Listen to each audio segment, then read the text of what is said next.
Estamos aqui para mais um episódio do Além do Tatame. Antes de eu começar aqui, eu não vou deixar passar batido. Você que já vem acompanhando muito o nosso trabalho aqui através do YouTube, através das plataformas, né, de Instagram, enfim. Hoje são várias, né, Bruno? YouTube, TikTok, tudo. Exato. Então, cara, não deixa de compartilhar, não deixa de dar aquele like. Eu sou o Kleber Buiú, estamos começando aqui mais um episódio com meu parceiro de bancada. Fala aí, pessoal, Bruno Martins na área. E hoje o convidado aqui nosso aqui, ele é um convidado especial, uma bela história. Eu digo até que dá, quando eu vejo esse cara, dá até fome. Também. Quem gosta de uma boa comida. Muita gente conhece ele e não sabe que ele é black belt. Eu acho que mais a galera ali ligada, mas ele é um black belt na área. E de verdade. De verdade, alto nível. Alex, muito obrigado aqui pela sua presença. Olá, irmão. Cara, para começar aqui, Milad Alexandre Mac Atala. Como você prefere? Ou Alex Atala? O que você prefere? Só Alex, né? A gente em casa sempre bem que fala, é que nem cachorro vira-lata. Pode chamar de Duque de Rex que a gente sai abanando o rabo. Então tá tudo tranquilo. Atala, cara, tem muita coisa aqui, né, para você compartilhar aqui com a gente da sua história. Eu acho que muita gente conhece e não sabe um pouco, eu diria assim, da sua parte assim, pessoal, né, que, por exemplo, eu te conheci através do jiu-jitsu. Se não fosse o jiu-jitsu, eu acho que jamais você estaria aqui, né, seria uma situação difícil, né, da gente estar se conhecendo aqui. E o jiu-jitsu me proporcionou isso e está proporcionando esse momento aqui pra gente. O jiu-jitsu me proporcionou isso aqui, Buiú, e é muito louco imaginar como é que o jiu-jitsu entra na vida da gente, na parte física, na parte mental, sobretudo na social. Verdade. Que é isso, a hora que você entra no tatame, conexões acontecem instantâneas. Algumas a gente precisa falar, outras não precisa falar. Tem uns caras que você chega no tatame, dá a vontade de rolar, mas não dá vontade só de rolar. Dá vontade de continuar amigo pro resto da vida. Isso eu não tinha, assim, eu não conheço outro esporte que proporcione uma conexão entre pessoas tão forte. Uma coisa o genuíno, né, com uma intensidade, como é que eu posso dizer, um processo mais curto. Exatamente, né? É isso aí, processo curto, é isso aí. Então, pô, é fascinante isso. Cara, eu queria te perguntar aqui, né, tem bastante pergunta, como eu disse. Manda. Como é que foi o teu convívio com a família, com a sua família? Como é que você chegou a esse nível que você tem, com toda essa bagagem na sua carreira? Como é que foi isso? Eu vou contar uma história longa, rápida. Fica à vontade. Primeiro, 57 anos. Ok, sou de uma família simples, do subúrbio do Marias, de trabalhadores de São Paulo, mas filho de um pai, avô de outro lado, do mato, do mar, da natureza. Uma família que sempre teve um conceito de férias muito diferente, que a gente nunca quis ir para destinos bonitos ou famosos. Meu pai sempre gostou de camping selvagem, então esse lado foi me levando para um contato com a natureza de uma forma. O fato de eu, garoto, morar numa área de periferia em São Paulo, me trouxe um outro lado que foi sexo, drogas, rock and roll, mas ao mesmo tempo a política. Eu morava em São Bernardo, então toda essa história dos trabalhadores começou ali. E é muito louco, isso mexe demais com a minha vida. Entre a paixão juvenil e aquela coisa de pôr trabalhadores à rua, e depois um dia ser empresário e conviver com esses dois lados, sabendo nunca, tentando esquecer de quem eu sou, de onde eu vim. Nessa história do rock and roll, eu, pirei no punk rock e fui viver essa história do punk rock. Eu sou de uma geração que a gente queria, não tinha internet, não tinha nada. o jeito de saber de uma banda, ainda mais uma banda underground, cara, quando alguém vinha, a gente tinha um delay de informação muito grande. E eu nasci num lugar onde, cara, branquelo, ruivo, era só eu, mano. Então, cara, um dia eu abro uma revista de música e vejo uns punk e falo, caralho, esses caras parecem comigo. Eles são que nem eu. Aí eu falei, cara, eu preciso conhecer esses caras. Aí entrei numa pilha, trabalhei, juntei uma graninha e meti a cara. Fui parar na Europa. Chego na Europa,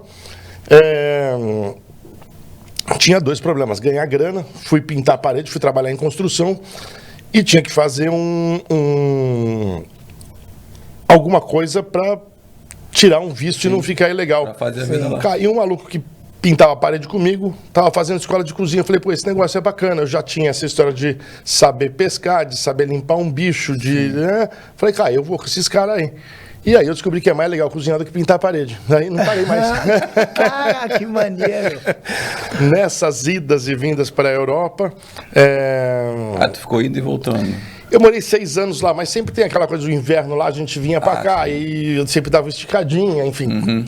Numa dessas idas e vindas, eu conheci o Marcelo Bering. Na verdade, eu já conhecia o Paulo Lima, que era editor da Trip, acabei conhecendo o Marcelo Bering. Comecei a escutar dessa história do jiu-jitsu, logo em seguida ouvi falar do Rickson Gracie, naquela época... Era bem... Em São Paulo ainda. Bem nichado mesmo. Se hoje é nichado, no passado era mais ainda. Aí eu trabalhava à noite. À noite, porrada comia naquela época. Sim. Eu já tinha treinado boxe, falei, não, vou fazer. Cara, e aí eu fui, conheci o Marcelo...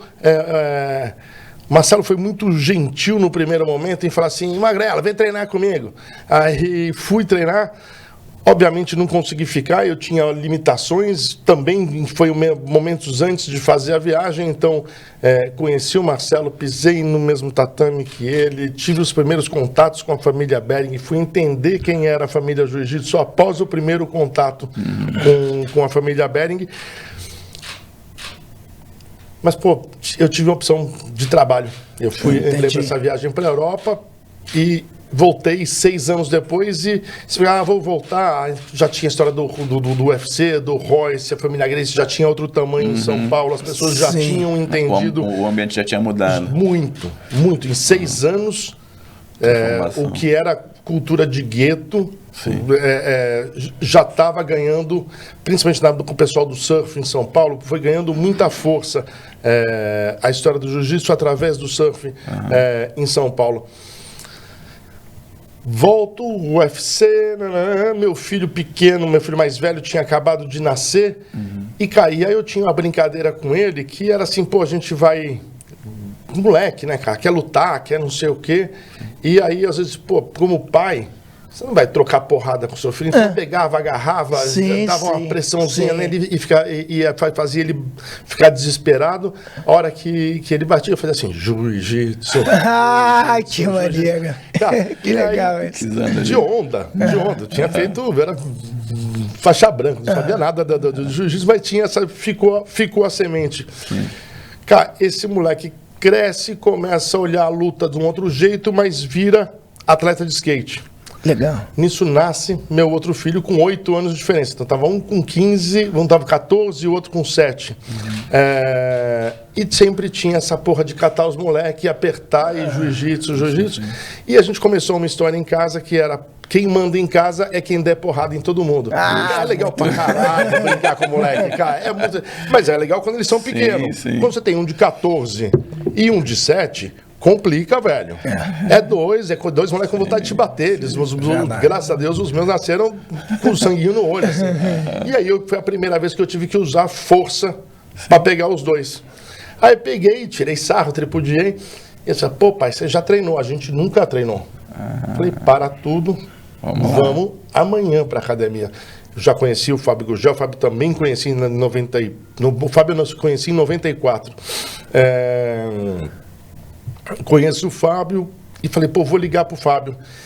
Nessa semana, nesses dias de falar, vou ligar pro Fábio, no final de semana, encontro outra figura da época do Marcelo Bering, que é o Marcelo Sinistro. Uma figura carioca que mora em São Paulo há anos. Sinistro fala, não, Não, tu vai treinar com o Demian Maia. Falei, cara, mas eu não conheço o Demian. Ele falou, pô, o cara é gente boa. Enfim, fui parar no Demian. Então, acho que mais de 15 anos aí de... Acabei ganhando a faixa preta dele e essa é uma longa história curta. Não, pô, parece demais, a banana cai casca pra todo lado. E, cara, que maneiro, fantástico isso. Como é que foi, pelo que você explicou aí, a tua paixão com a gastronomia, ela foi numa coisa natural, né? Porque você já tinha ali o contato. Exato. Com...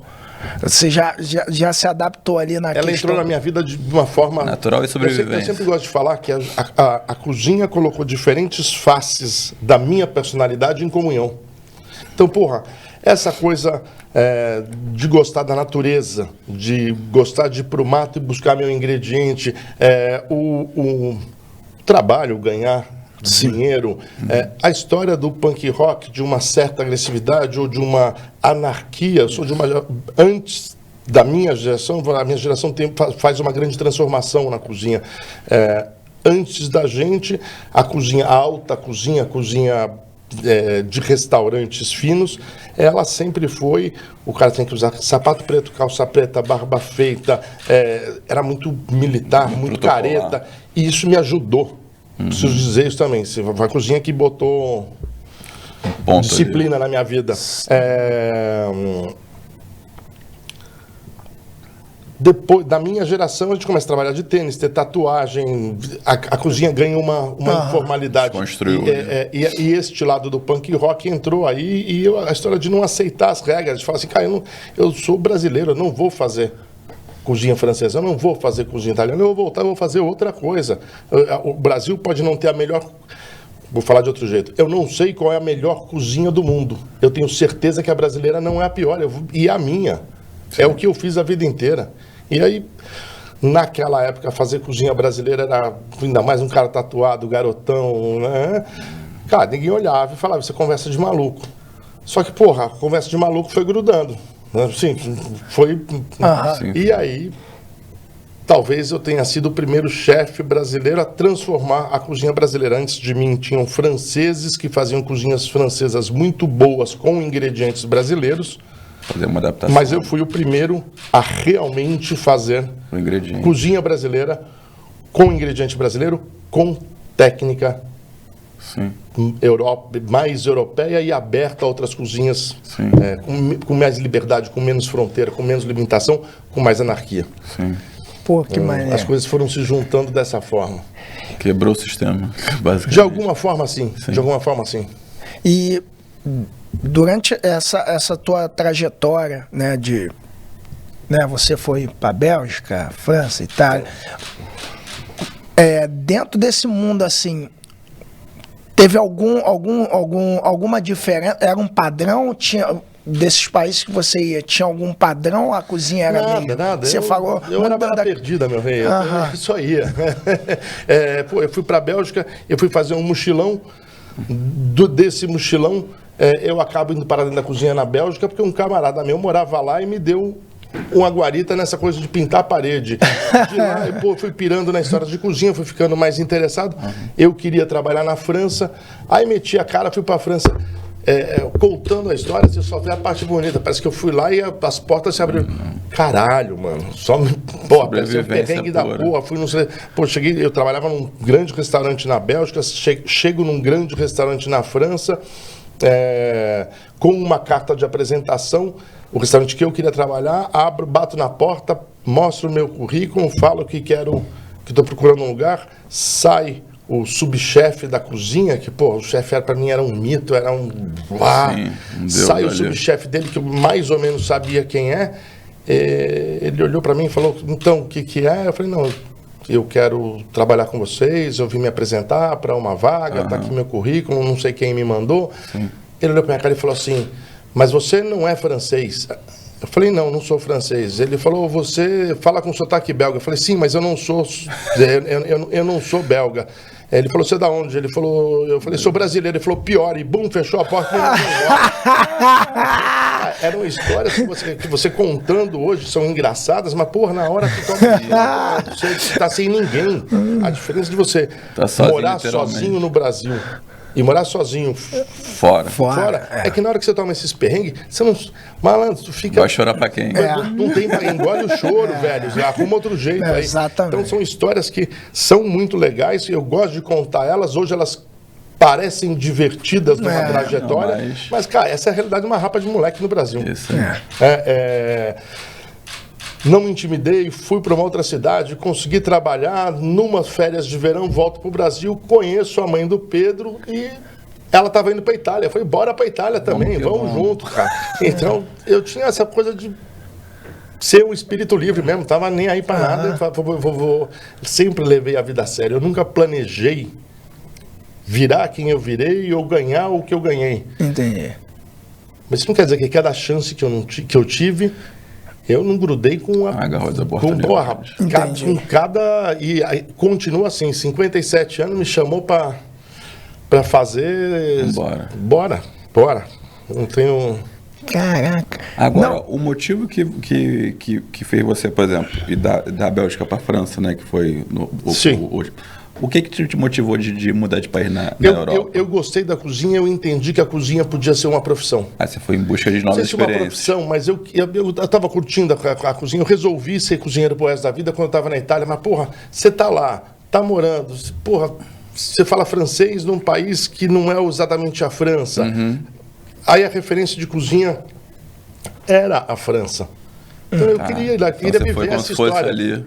Sim, buscando o melhor ali para você. E sempre, assim, cara, eu sempre gostei do mar, eu sempre gostei de mergulhar, de caça submarina. Sim. Então, pô, chegava verão lá, inverno lá, verão aqui, velho. Tchau. E tinha uma coisa que era maravilhosa, o dólar valia muito, né? Sim. Então eu ganhava uma grana lá, vinha pra cá. Ficava tranquilão. Porra, passava benzão 3 meses, 2 meses. Então eu falava, porra, era o que eu queria. Vivia que nem peão, mas chegava aqui eu ficava todo enjoado. Porra, maneiro demais. Justo. Cara, qual é a diferença de você como... da cozinha brasileira, óbvio que tem uma diferença, e da cozinha europeia, assim, que você teve toda essa... Buiu, tem umas coisas que você falar o seguinte, com a cozinha a gente pode viajar, a gente pode andar pelo mundo. Se eu pegar e falar shoyu, gengibre e algas, tua cabeça vai pro Japão. Se eu falar mussarela de búfalo, tomate e manjericão, vamos pra Itália. Leite de coco dentro de coentro. Cara, é foda. Então, assim, cara, você vai entendendo essas coisas que as expressões culturais de um lugar passam por um sabor. Sim. Que a cozinha é a trilha de estudo de todas as ciências humanas. E a hora que você entende que você tem essa maneira de conduzir uma experiência, de trazer o cara para o que você quer e gerar emoção, e ficar menos pego em falar assim, olha, eu vou fazer uma muqueca, eu vou fazer um tabule, eu vou fazer um fricassê de... Cara... As pessoas gostam de comer. Aliás, mais do que gostam de comer, todos os seres vivos comem e se reproduzem. O homem faz essas duas coisas do maior prazer. É verdade. E tem gente que gosta mais de comer. Mas tem essa linha. Se comer demais, também perde outra vontade também. Então... Muito bom. Pode falar besteira? Pode, fica à vontade. Qual é as 4 melhores coisas da vida? Pô, nossa, tem... As 4, pensa bem. Não. A gente falou dela. Pode, deve. Viajar. Comer e viajar. Mas você falou 4. Pois é. Caralho. Tu falou 2. Comer. Tá, ok, 2. Viajar. 3. Viajar. Ah, tá, peguei. Porra, calma aí, cara. Vou mandar cortar que eu sou lento nisso aí, meu irmão. Comer comida com comer gente. Entendeu? E viajar, pá. Cara, muito bom, muito bom. Porra, quem nunca, caralho? Porra. As coisas rápido. Muito bom. Gostei. Mas qual é o teu prato predileto? O que você come? Arroz e feijão. Mesmo? Eu sou amarradão em arroz e feijão. No básico. Buiu, eu vou falar uma coisa. E eu vou usar o jiu-jitsu para chegar no arroz e feijão. a diferença do bom, do muito bom e do excepcional só entende quem é especialista. Entendi. Quem tem repertório. Cara, quem nunca viu uma luta de jiu-jitsu acha que são dois homens rolando no chão. Uhum. O cara, quando tá no momento do jiu-jitsu, ali no marrom, vamos falar roxa, marrom, começo da preta, cara, você assiste uma luta, você quer ver até o jeito que o cara botou a mão na gola. O faixa coral, ele não só sabe o jeito, como ele conhece as variações do jeito de colocar a mão da gola. Se você chegar na Itália e põe os caras para comer macarrão, eles comeram macarrão a vida inteira. O que nós comemos a vida inteira? É arroz e feijão. É arroz e feijão, velho. Então, assim, o arroz e feijão segue me fascinando porque o simples não é fácil e é absurdamente sofisticado. O simples é complexo. O simples não é fácil. O simples é complexo, o simples é desafiador e o simples é emocionante. Sim. Concordo. Então, porra, eu continuo apaixonado por arroz e feijão, é o meu registro, é a minha história, e essa misturinha, esse conjuntinho, cara, quando a gente fala de arroz e feijão, o neguinho fala, o jeito de fazer o arroz, o jeito de fazer o feijão, mas olha que maluco, o neguinho põe feijão por baixo, o outro põe feijão por cima, aí o outro faz camadinha, arroz e feijão, um prefere misturar tudo. Cara, olha como... E não é diferente no jiu-jitsu. Sim. Exatamente. Então, acho que tem essa coisa do excepcional, de o simples com variações gigantescas, então o básico com variações gigantescas. Sim. É muito legal quando você consegue fazer analogias entre esses dois lados. Interessante, essa sua analogia é muito boa. Eu tava com essa pergunta para te fazer uma analogia do jiu-jitsu para cozinhar, você me respondeu várias, né? aí. Uma coisa, eu brinco, mais uma brincadeira, mas vamos lá falar. Eu amo cozinhar. Eu não gosto tanto de trabalhar. E deixa eu te explicar isso. Na minha vida do dia a dia, ou dentro de um restaurante, a gente cozinha muito menos do que as pessoas imaginam. A gente trabalha muito.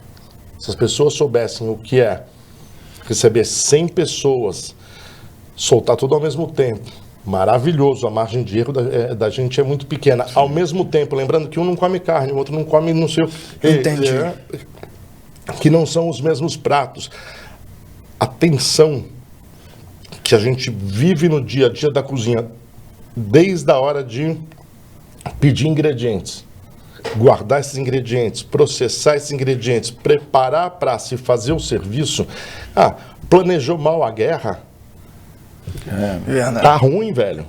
Tá com problema. Então, assim, é protocolar. Exatamente. O cozinhar é um processo simples. Armar a história toda é complicadésimo. Isso é trabalho. Sim.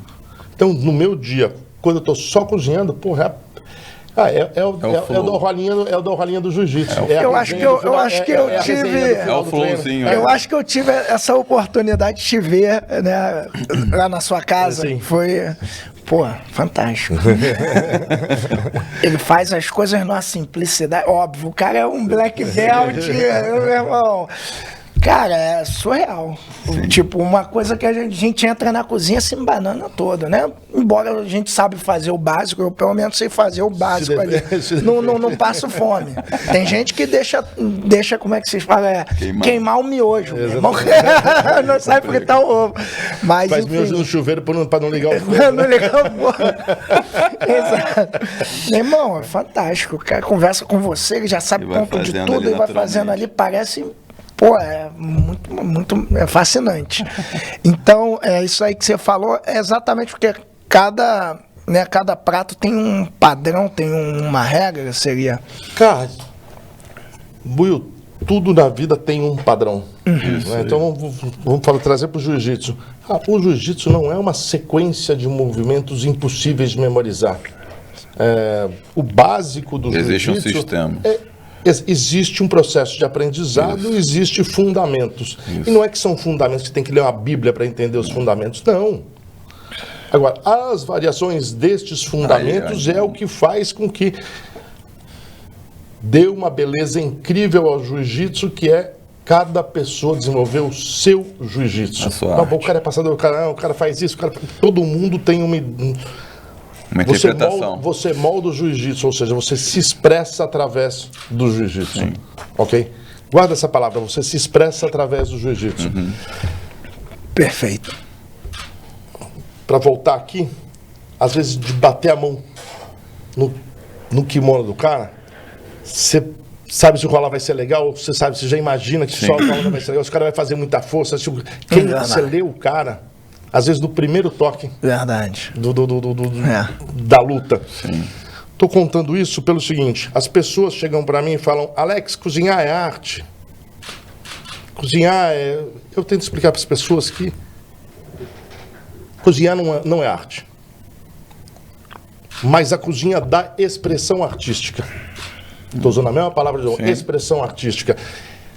Você não precisa ser um gênio para entender a diferença do Spielberg e do Tarantino. Sim. Você não precisa ser um gênio para entender a diferença do Gilberto Gil e do Caetano. Ou do Bob Marley.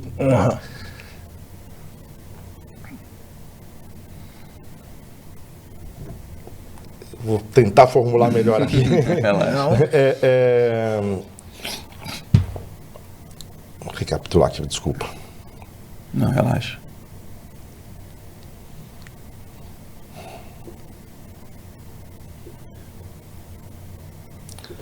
Já achei aqui, já.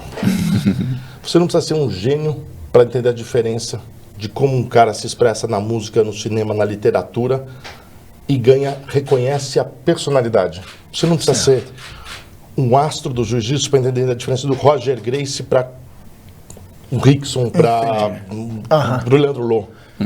Sim. Ok? A cozinha te dá a mesma coisa. O arroz e feijão da sua mãe, o arroz e feijão do boteco, o que eu faço, eles não são um melhores que o outro, são a mesma maneira de expressar sabor com personalidade própria. Sim. A cozinha, o jiu-jitsu ou outras artes vão te dar a possibilidade de você se expressar. E é isso que a gente cada vez mais busca. Quer dizer, o mundo não precisa de outro Hélio Gracie. O mundo não precisa de outro Rickson Gracie. Sim. Agora, se o cara quer ser do jiu-jitsu, ele tem que conhecer o Hélio Gracie, ele tem que conhecer o Rickson Gracie, ele tem que conhecer para que ele ganhe, para que ele vire um Leandro Lô. Sim. Eu estou usando o Leandro Lô porque... Eu gosto, foi um bom amigo, foi um bom amigo também. Então, não, estamos vivendo aí 3 anos, da morte dele, o processo que está acontecendo. Então, estou usando o Leandro por isso. Não, eu gosto, eu uso ele também bastante para fazer o range. Esse é um garoto que ele imprimiu a maneira dele. Imprimiu a maneira dele. Ele quebrou muita coisa ali. E isso é muito legal. E as nossas profissões ou as nossas escolhas vão trazer sempre esta possibilidade. Toda vez que você tentar ser igual a alguém, você vai estar no segundo lugar, porque aquele cara é a tua referência. A partir do momento que você for autêntico, com respeito aos que te antecedem, sim, é bonito. Sim. E dentro da gastronomia, quem são os caras que você passou por uma situação na Bélgica que, conforme você ia se explicando, ia ficando pior? Quando você falou que era brasileiro, pior ainda, tchau. Esse cara, na época, era uma referência para você. Era grande referência. Na época, ele era... Você está falando de uma época que a cozinha, o cenário da também era menor. Então, os pontos de referência era a França. Esse cara chamava Joël Robuchon, foi talvez o maior perfeccionista, o casca mais grossa da minha geração, ou da geração que antecedeu, era um modelo inspiracional para a gente. Mas você vai ficando mais velho, você vai olhando tudo com a vida com outro olhar. Então, lógico que a cozinha europeia é uma grande referência na minha vida, principalmente França, Itália e Espanha. A Espanha, porque foi completamente disruptiva,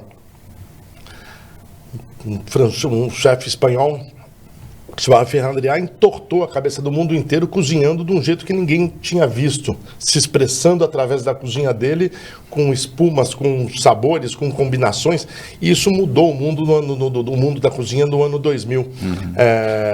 E esse cara, a gente já se conhecia, a gente já era amigo, ele já gostava do meu trabalho, ele entra numa carreira, e nessa subida dele, nessa referência dele virar uma grande estrela mundial. Sim. Ele gostava do Brasil, ia com a minha cara e começou a falar bem de mim e de um outro chefe do Peru, que é o Gaston Acúrio.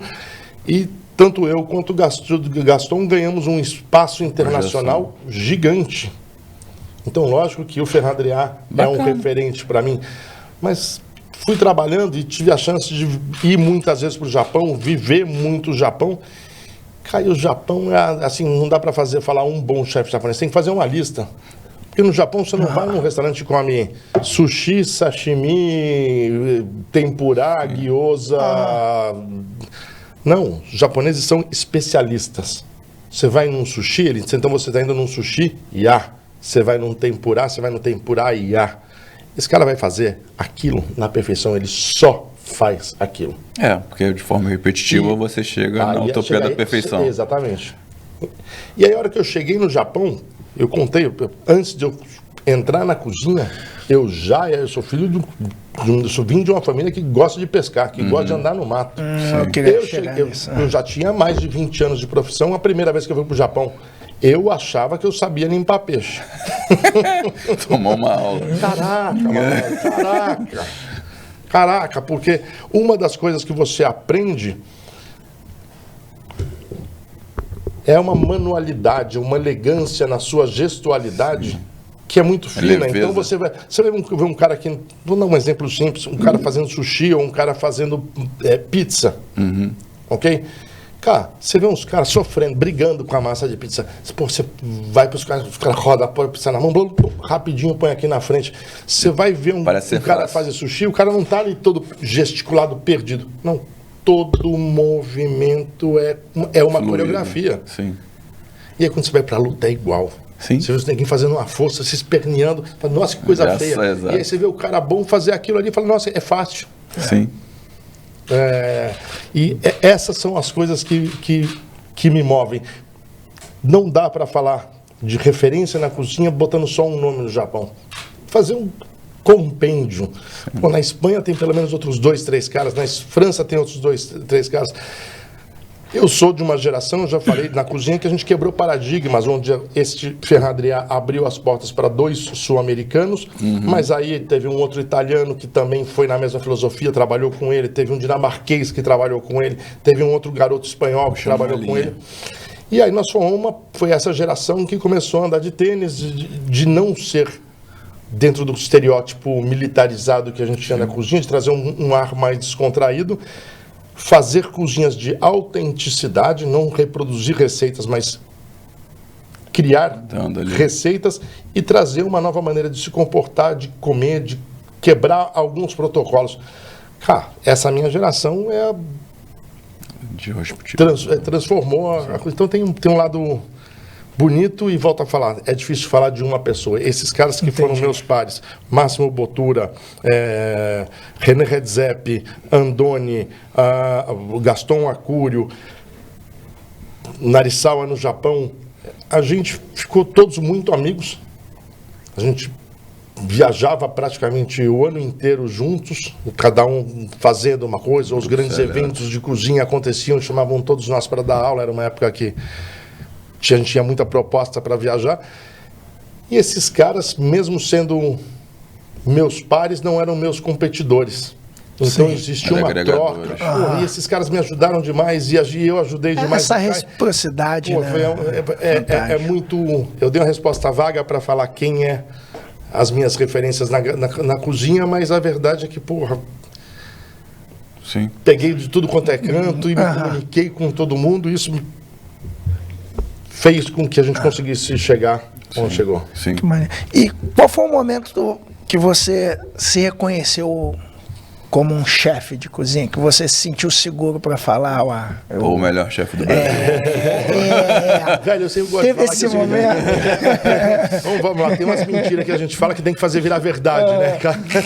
Uma narrativazinha básica.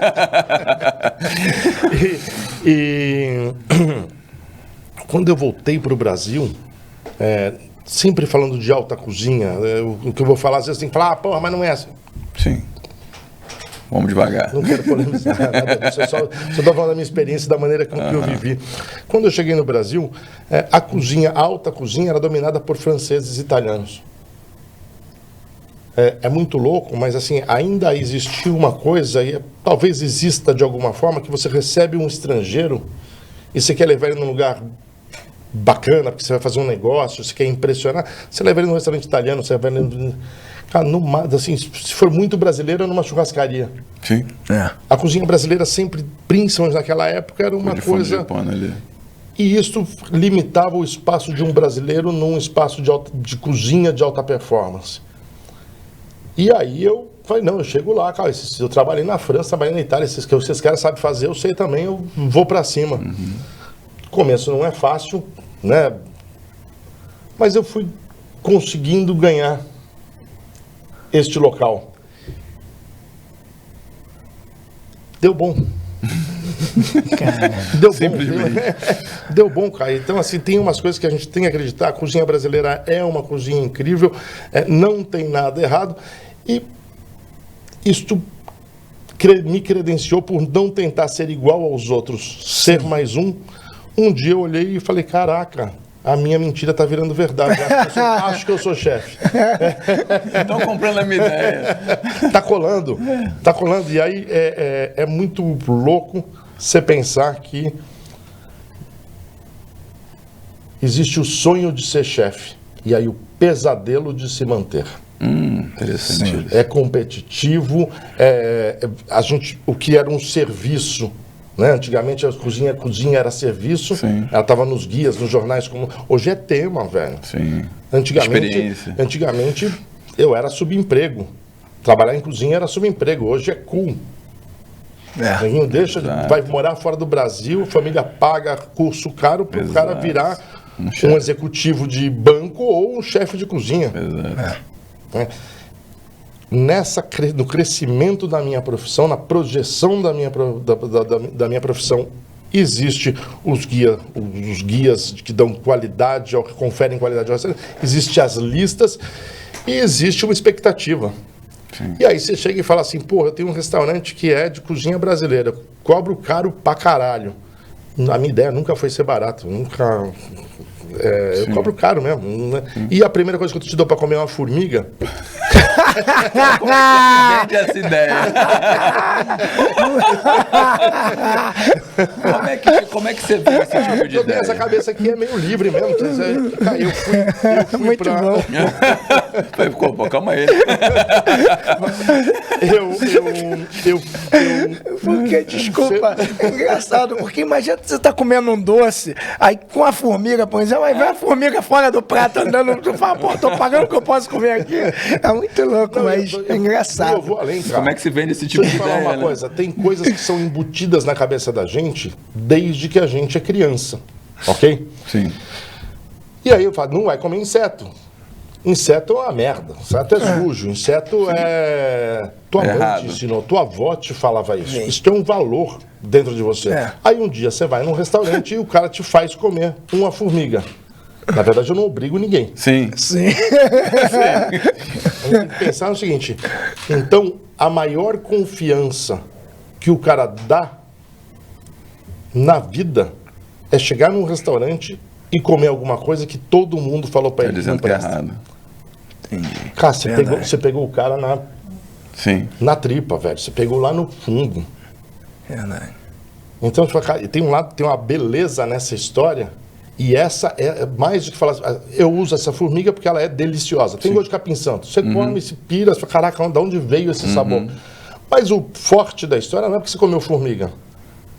É porque eu mudei uma chave cultural dentro daquele cara que se dispôs a pagar caro e entrar numa montanha russa. Sim.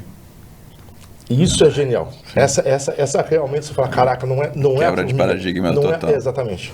E de confiança. Assim, eu me jogo. Você fala assim, pô, vamos pular da Pedra da Gávea? Cara, pode ser com... Uma puta estrutura. Eu sou bunda mole, velho. Não vou. Pra mim é porque o cara ganhou a minha confiança. Se um dia eu fizer isso, você fala, cara, o Alex realmente acreditou naquele maluco. E o cara, quando vem no meu restaurante, ele confiou em...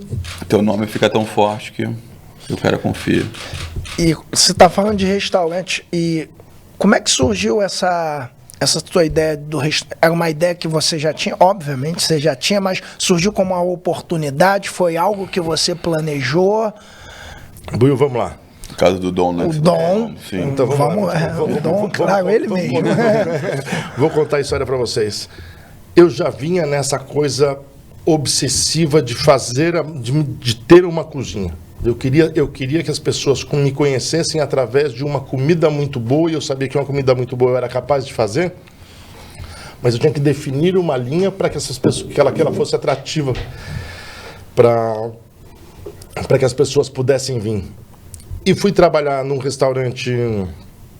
Fui contratado para trabalhar num restaurante que era a primeira ideia era virar um bar-restaurante, a comida foi ficando boa e a gente deixou de ser bar-restaurante para virar restaurante. Então você mudou. Isso em 4 anos. O restaurante em São Paulo chamava Filomena. De lá, a relação desgastou, eu fui abrir um novo restaurante de uma família importante em São Paulo, numa época que o dólar era 1 para 1. Então eu Maravilha, tinha tudo que eu podia imaginar disponível dentro de uma cozinha. Só que esse restaurante durou 1 ano. Subiu e desceu muito rápido. Cá, eu tinha guardado uma graninha, eu não tinha muita grana. Eu tinha feito um concurso de cozinha, venci e ganhei na época um Ford Ka, ou seja, eu tinha um carrinho e uma graninha guardada e estava ali para ficar sem emprego. Não, o restaurante estava indo mal, eu falei, vai dar merda, velho, eu tenho que me coçar. Aí eu achei uma portinha e resolvi criar um restaurante que chamava Na Mesa.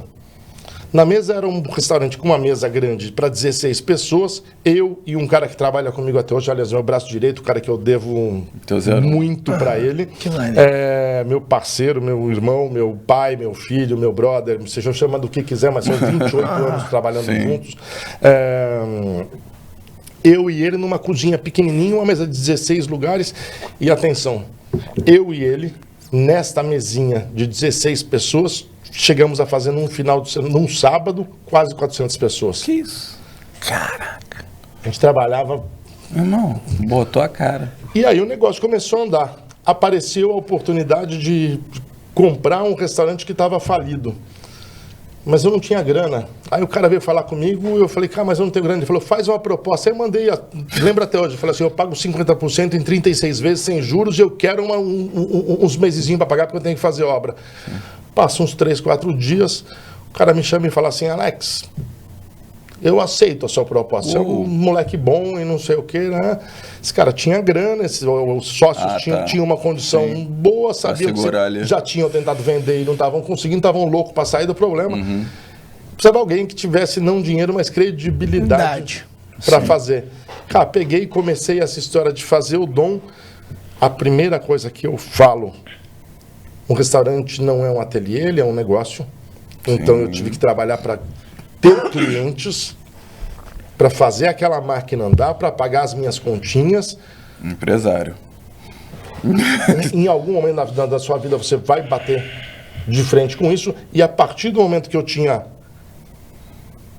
não sanado, mas pelo menos não tinha saído do risco de falir, eu fui sendo cada vez mais atrevido na cozinha e ganhando espaço para fazer o que eu faço hoje. Então você fez o protocolar para fazer a base e depois então, a vida, ousadia e alegria. Tem uma história muito simples. Na vida a gente tem caminho e atalhos. Se atalho fosse bom, chamava caminho. É verdade.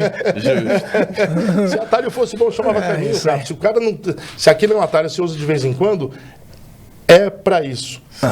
E a hora que você vai montar a sua vida, planificar a sua vida, você precisa entender isso. Cara, você vai ter que amassar um barrinho, você vai ter que fazer o protocolar, você vai ter que... porque é assim. Depois que faz a base... É assim, exatamente. Vai pra galera. Tem uma diferença grande de um roxa para um preta. De um roxa para um branca. De um branca para o preta é só... Sim. Amassar barro, velho. Exato. É só amassar barro, não tem segredo. Sim, justo. E, cara, como é que posso dizer assim, como é que foi, né, a construção, a manutenção disso tudo? Porque, pô, hoje você tem, o seu restaurante é Michelin, né? Como é que né? Como não é é que pra nada, você, não, mas... Buiu, se eu ficar eu vou falar para você o seguinte, prêmios, fama, reconhecimento, é que nem um vinho. Você olha, a garrafa é bonita, Sim. O rótulo é elegante, conta o ano que foi feito. Cara, você põe num copo, aí ele brilha, você sente o cheiro, você toma. É tudo maravilhoso, não é? Mas não bebe muito que vai dar dor de cabeça. É uma coisa do barato também. Fato. Então eu falo assim, cara, a gente, se eu ficar olhando para as estrelas Michelin ou para essas coisas, caraca, velho, vai dar ruim. Eu cheguei lá porque eu faço isso aqui bem. Não pode esquecer. As pessoas precisam entender que a jornada é mais importante que o resultado. Fato. Então, fala assim, cara, se você manter o foco de fazer isso aqui bem, eu tenho 2 estrelas Michelin, sonho em ter a terceira, que é a cotação mais alta. Eu não cheguei lá ainda. Sim. Se eu ficar trabalhando para ganhar a estrela Michelin, eu não vou ganhar. Eu vou ganhar se eu fizer isso aqui incrível. Sim. Não dá para lutar só campeonato. Verdade. Não é? Verdade.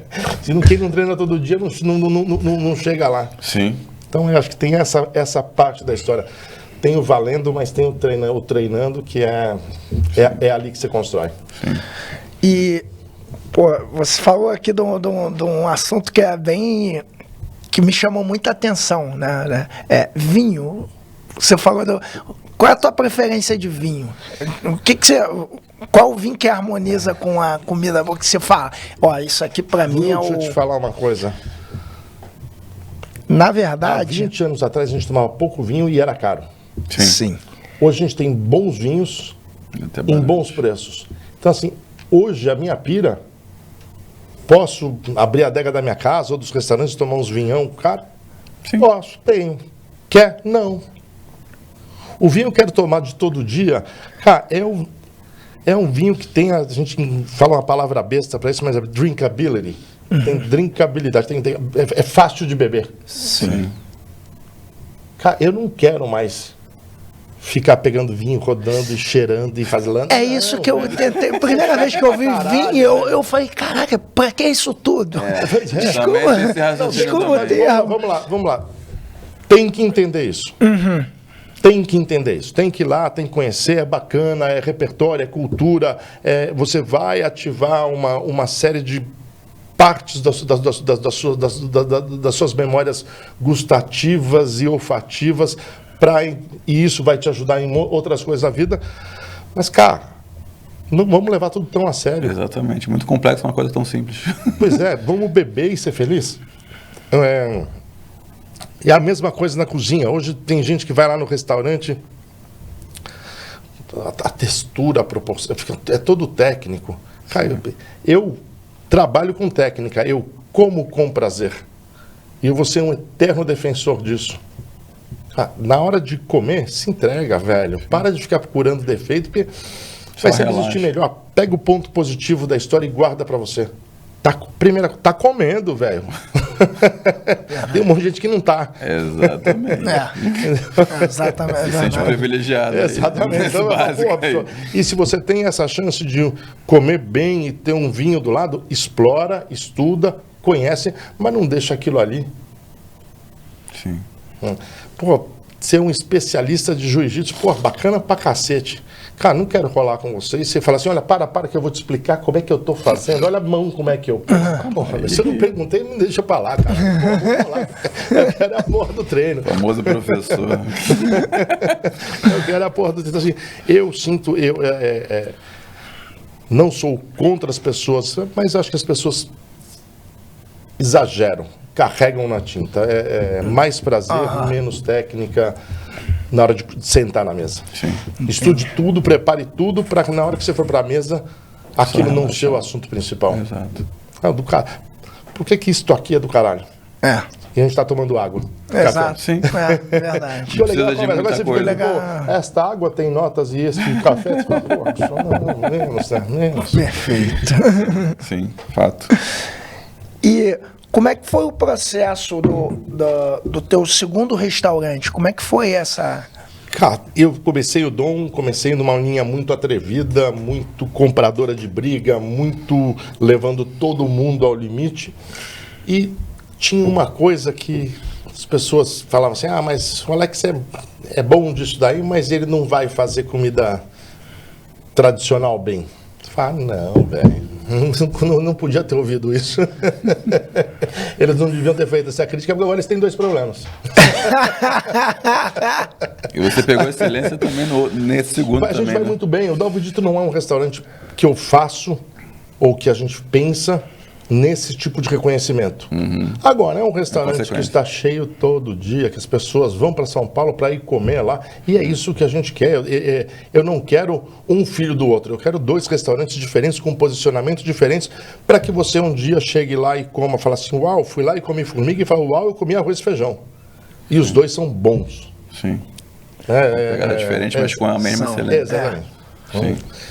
E um é feito para competir, o outro é feito para passar bem. Um é time de competição, o outro é o executivo. Executivo, é isso aí. Não são filhos do mesmo pai e da mesma mãe, mas não são iguais. Sim. Não competem. Personalidades opostas, caminhos opostos, os 2 brasileiros, os 2 em São Paulo, e é assim. Sim. É assim.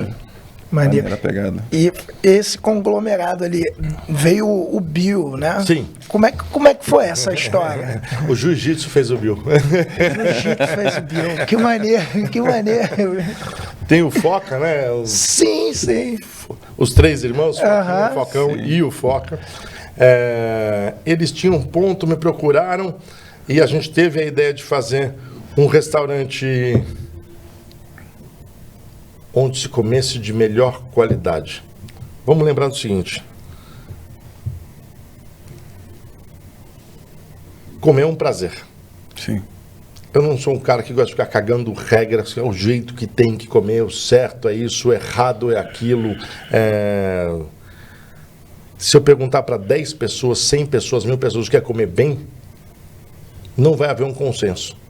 Agora, se eu perguntar quer comer mal, haverá um consenso. Com certeza. Todo mundo sabe disso. E aí a gente sentou, conversou, a gente tinha a história do jiu-jitsu, e a gente queria fazer um restaurante que fosse de qualidade de ingrediente. Independente dele ser fit, dele ser brasileiro, né? Onde o ingrediente fosse muito bom. O ingrediente muito bom, o ideal é que ele seja orgânico, que ele seja biológico, que ele seja um combustível bom. Se você escolhe a melhor gasolina para botar no seu carro, o melhor shampoo para passar no seu cabelo, o melhor desodorante, para que é que você vai comer porcaria? Sim. Então a gente tinha essa história de fazer, e bio veio do biológico, de trazer este conceito mais de um ingrediente de grande qualidade para comer bem no final. Sim. Algumas receitas tinham preocupações calóricas, outras não, mas, sobretudo, comida de ingrediente de boa qualidade. Sim. Projeto legal, fortaleceu a amizade com os Focas, com as famílias, mais um monte de gente legal eu conhecia através deles. O restaurante durou um tempo, pandemia veio, pandemia levou o restaurante, vamos dizer que o Bill pegou Covid. Cara, então, eu acho que foi naquela época, foi na época que eu te conheci até. Foi nessa época eu tava para... Com o Fabinho? Sim, é verdade. Caraca. E porque eu lembro desse projeto mesmo, a galera falando. Foi uma sucessão, que a pandemia mexeu demais no nosso segmento. Mexeu em tudo. E, cara, na pandemia a gente tinha só uma escolha: sobreviver. Basicamente. Verdade. A briga, o nosso ramo foi muito, muito atingido, né, pela pandemia. Sim. Olhamos até hoje. Um pouco. Mudou o mercado. Hoje em dia, no pós-pandemia, as pessoas começaram a criar outra relação com o trabalho. E restaurante é um trabalho de muitas horas, é um trabalho... Existe hoje, não no Brasil, existe no mundo uma crise de mão de obra, principalmente no setor de alimentação. A gente sofreu demais, a gente não é que só sofreu de pagar a conta, sofreu de fechar o restaurante, não. Ainda deixou uma sequela, as pessoas ganharam uma outra consciência, eu não estou falando que elas estão certas ou que elas estão erradas. Hoje existe um movimento comportamental, onde as pessoas não estão mais afim de trabalhar em restaurantes e não sei se certo ou erradamente, curtir mais a vida. Sim, existe um conceito do estilo de vida. Né? Existe um conceito. Não, a gente tem, exato. Essa é falta para um outro. Isso aí é uma outra conversa, um outro podcast, outro momento que tem que falar. Verdade. Mas é muito doido isso, né, cara? Mas me diz uma coisa, falando assim, vamos lá, do nível assim do que você representa, assim, cara, tem sempre aquela pergunta, como é que é o processo para ser avaliado por uma estrela Michelin? Tem exatamente aquilo que mostra em filme mesmo? O cara, você não sabe quando é avaliado, não o cara deixa um guardanapo, deixa... Isso, é mais ou menos isso. Obviamente, depois que alguém delatou essas coisas, elas mudaram um pouquinho. Exatamente. Os caras mudaram a pegada do kimono. Mas a gente não sabe. Buiú, fala sério, eu nem olho. Assim... A grande diferença é o seguinte, o cara que é meu amigo, o cara que não é meu amigo, o cara que é um inspetor, ele vai comer a mesma comida. Sim. Se eu não sei quem é o cara que vai me auditar, eu não vou ficar procurando ele. Eu vou procurar fazer uma comida de excelência. A chance de eu errar é muito menor. Verdade. Eu tenho que ser muito mais eficiente, eu vou me expor muito menos. Então, fica repetitivo. É isso. Foco aqui, no agora. Estar no momento presente. Essa aqui é 100% no ato. Sim. É verdade. Então, E o que é o Instituto ATA? Cara, o ATA é um ATA, que a gente chama. É um instituto onde eu criei para propor uma nova relação do homem com o alimento. Basicamente, a gente tinha um mantra que é aproximar o saber do comer, o comer do cozinhar, o cozinhar do produzir, o produzir da natureza. Essa cadeia do alimento é muito poderosa. Sim. Buiú, as redes sociais mudam o mundo, a maneira do ser humano se relacionar. Sim. Okay? Antigamente, para você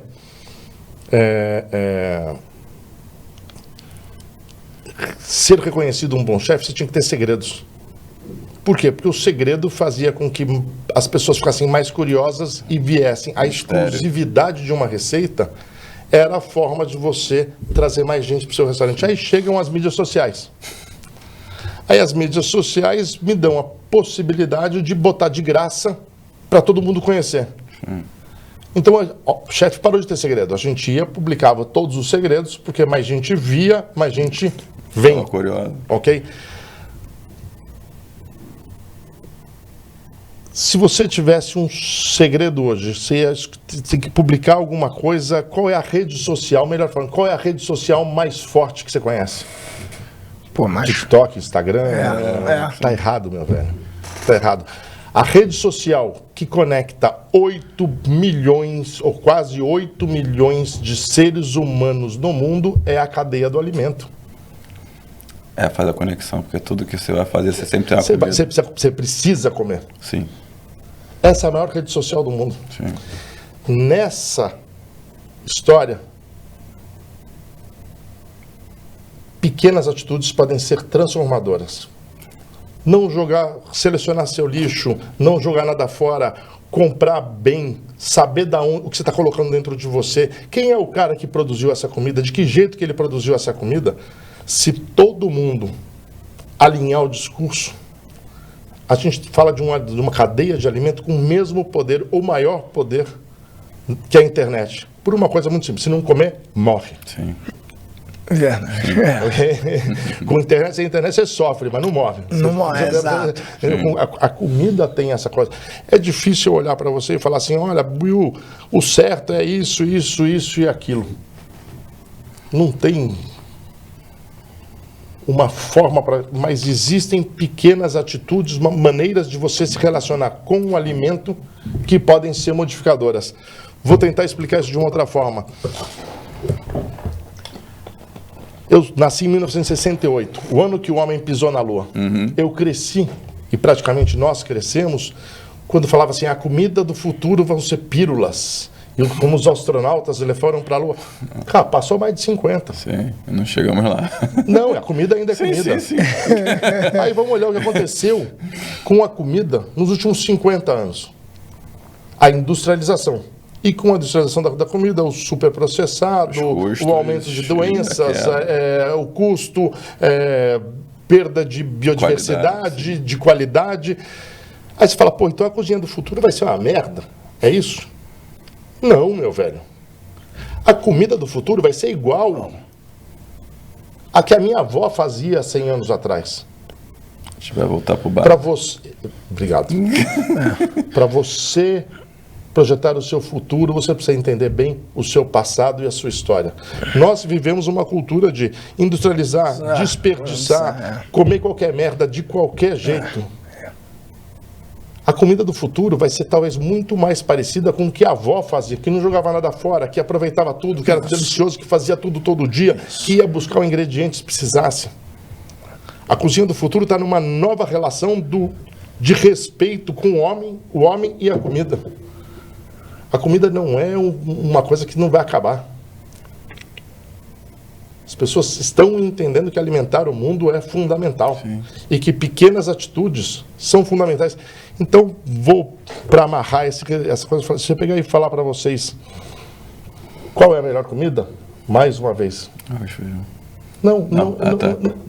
Para mim vai ser uma coisa, para você vai ser outra. Sim.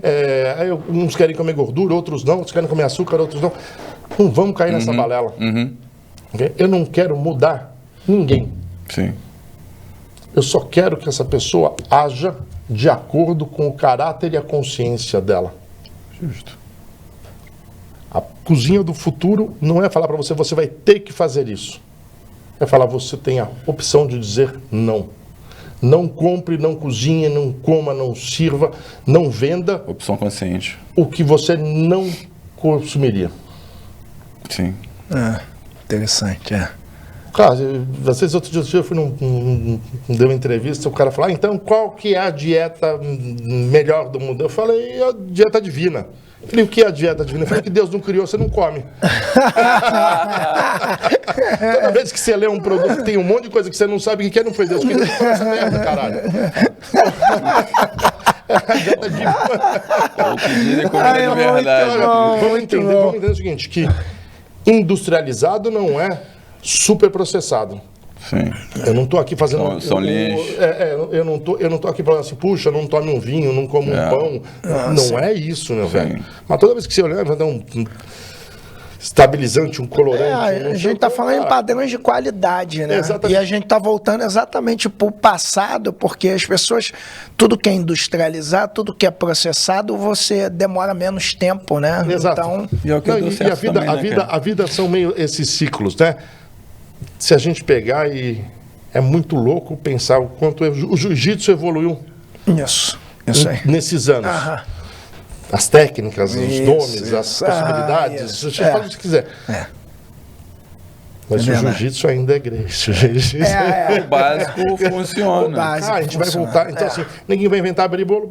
Legal pra caralho. Eu quero aprender.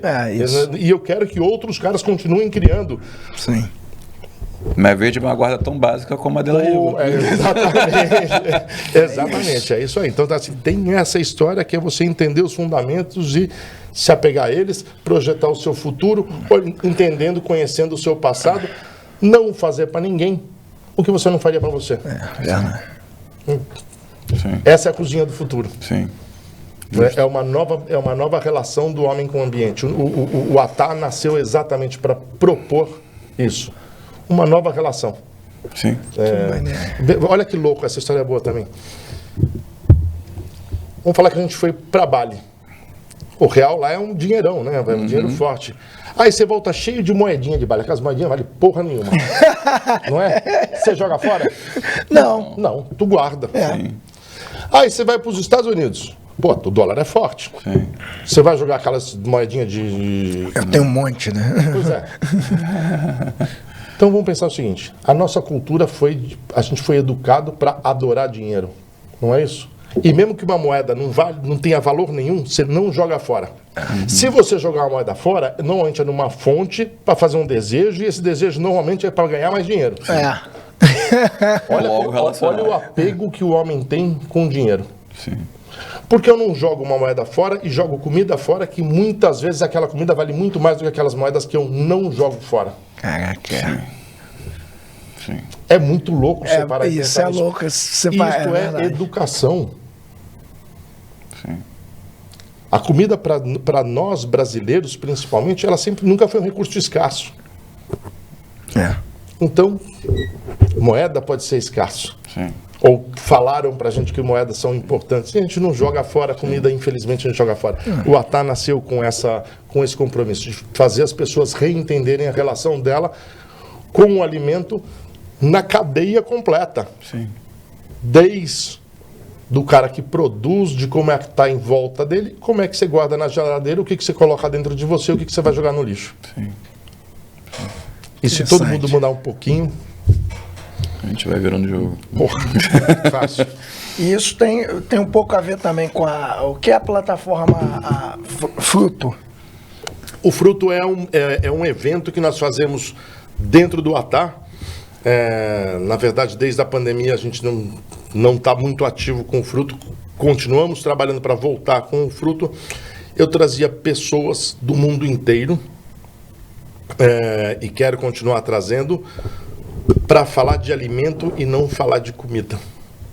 Então eu convido antropólogos, convido arqueólogos, paleontólogos, cientistas, neurocientistas, engenheiros agrônomos, pessoas que estão ligadas à cultura, à cultura do alimento. Já contei, o alimento é super diverso, né? Conecta da natureza. O maior elo entre natureza e cultura é o alimento. O Atá foca nessa história. O Fruto tinha a missão de rezar para não convertidos. É fácil rezar uma missa para quem já está convertido. Sim. O difícil é buscar os próximos. Então, já tem muita gente hoje com um pensamento alinhado com essas coisas que eu falei para você, onde o Atá trabalha.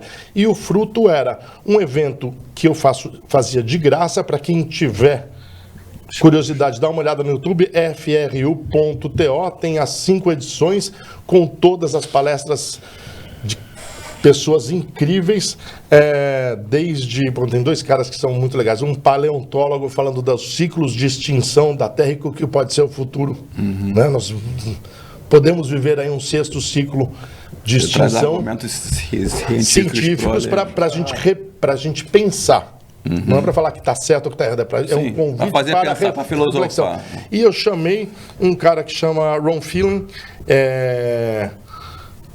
gueto, o cara mais velho que eu, mas cultura de gueto de Los Angeles, foi em Cana. E ele foi em Cana por quê? Porque ele plantava comida nas ruas de Los Angeles. Que loucura é isso, E hoje ele criou um projeto, ele é uma referência mundial de produzir comida dentro da cidade. Do caralho esse cara. É do caralho esse cara. O cara usava a praça? Usava não, ele fez hoje nos guetos de LA e hoje em vários lugares da Califórnia, jardins funcionais. Em vez de você ter jardinzinhos bonitinhos, produz comida. Ele tem uma frase que é incrível, né? Para produzir sua comida é que nem imprimir o seu dinheiro. Sim. É verdade. Mas o cara foi preso por isso. Moleque. Moleque de gueto. Negão. Sim. Né?